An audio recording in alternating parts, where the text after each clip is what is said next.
Fox 25's Sharmin Cecchetty has a well-earned reputation as a dogged reporter who knows how to ask a tough question. So it was hardly a surprise that she'd press gubernatorial candidate Charlie Baker in a story about his appeal, or lack thereof, to women voters. But then Cecchetty got this. Democrats are saying they just put it out in an email a couple of minutes ago. Okay, it's going to be the last one, sweetheart. It's the last one, sweetheart. Joanna, I got to go to you first on this because you wrote a very funny column for the Boston Globe, a guide for male politicians to, how did you phrase it exactly? It was a dictionary for lady-centric language or lady-centric terms for male politicians. It was just a guide, and my point, it was dictionary definitions of things like sweetheart, perky, unbecoming. My point is, this happens in a context, right? I mean, Charlie Baker is going after women voters hard. He lost them big time last time he ran for governor.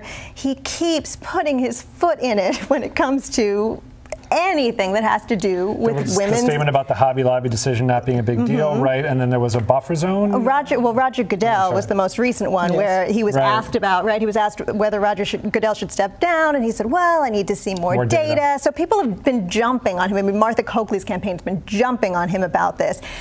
Sharmin Cecchetty is asking, and then he had the ad, right, with his daughter. Yes. So Sharmin Cecchetty is asking him about dropping the ad firm that has this weird ad with his daughter. And what does he do? He goes for the bad term that you just shouldn't say to a woman. Why?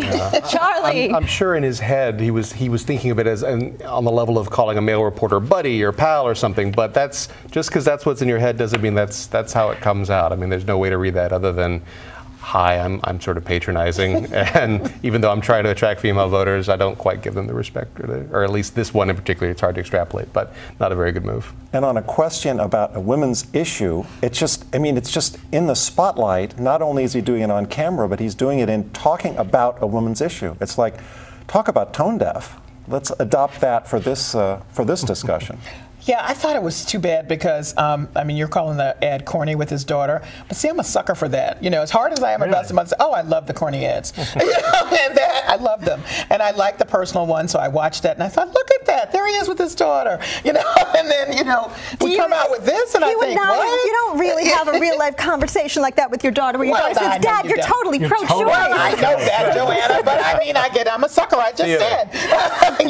But I think this is bad. I don't think it's horrible. I think he has a moment to bring it back. Here's the danger, I think, and that's for Martha Coakley. I think she should say nothing. Leave it alone. Just say nothing. Just let other people do the work for you. Kelly and Joanna, I got to ask you, have you been, over your years working in journalism, have you been sweethearted? Oh, for God's sake, yeah. Oh, yeah. Yeah. Oh, yeah. And honey. And my friend Yvonne Abraham really nailed it. I mean, when she wrote a column about it the first day and said, you think you're doing great and you're doing your job and you're in there with all the men, and then bam, someone goes and calls you sweetheart, and it's right down to this is your place. And it's just sad that it happens this day and age. Anyone have any doubts that it was appropriate for Sharmin to include this in her TV piece? Oh, no, it was totally appropriate. Oh, absolutely. Yes. Right? I would say that the thing to remember here is that really it is a serious issue. I know we're making light of it to some degree, but it is extremely serious issue because he is promising to be aware of the needs of the female community, and it's way off base. It's very disturbing, I think.